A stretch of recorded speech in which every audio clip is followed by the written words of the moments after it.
Obviously, we can't guarantee a fire is going to happen, but we can give you a pretty good idea of what it's going to look like if it does. It's evening, and everyone's gone home.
The fire you've just seen was very real, even if the office wasn't.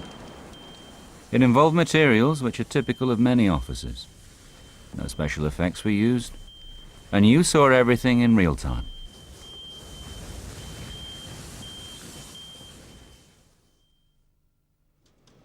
But of course our fire was no accident. It was set up and ignited purposely, then filmed by experts for your benefit. What benefit?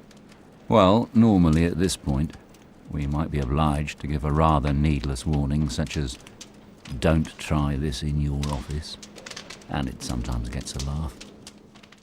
But by changing just one word, it becomes a serious message. By looking at why fires like this happen, it's possible to give advice on how you can prevent them. Our office fire had to start somehow. It was arranged so that an igniter, mimicking the heat from an overloaded electrical socket, caused a plastic bin and paper to catch fire. But other sources can't be ruled out.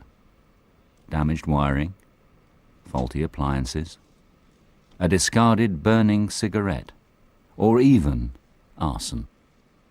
So, our first piece of advice is easy, and it's about prevention.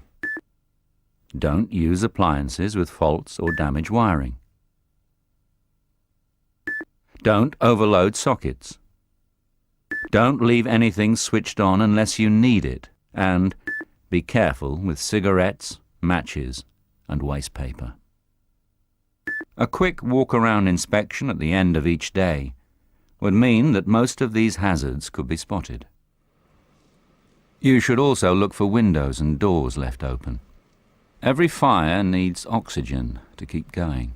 Starved of oxygen, as it would be with all windows and doors shut, a fire like this becomes much less severe, more contained, and it's even possible that it will go out on its own.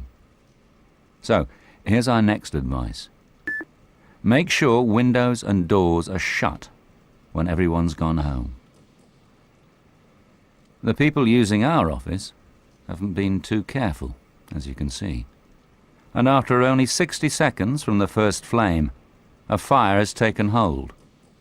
Although if anyone happened to pass the office, they probably wouldn't notice the fire.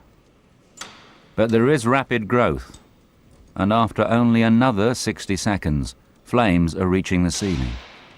A passerby would easily see the fire, but is unlikely to be able to put it out. It's around this time that a fire or smoke detector would trigger. And this brings us to our next piece of advice. Make sure your office has detectors installed that not only have an alarm, but which are part of an automated system which calls the fire brigade. You can see by the speed and intensity of the fire how important early firefighting is, especially when you realize what's happening above our office. Flames have penetrated the ceiling tiles into the void above, where there may be other materials which could transmit the fire. The risk to other parts of the building, perhaps housing other businesses, is obvious. The potential for damage and loss, huge. It's still only 3 to 4 minutes since our fire started, and the severity of heat being generated can be seen by the smouldering and then spontaneous combustion of objects in the room. Watch the desktop. Flashover follows quickly. As flashover consumes everything in the room, it's appropriate to give our final piece of advice. And it's simply to remind you of good computer practice. Make regular backups of all your important data and store them somewhere else. If you are in any doubt, just consider this. Home office records show that about 1/3 of businesses which experience a major disaster, including a fire, fail within a year. Which is where we came in. We asked you how you would feel if you knew a fire like the one you've just seen was going to mean the end of your job. Obviously, you'd feel pretty bad. But it doesn't have to happen. By taking on board the advice we've given you, you could be saving your job and the company. Are you up for it?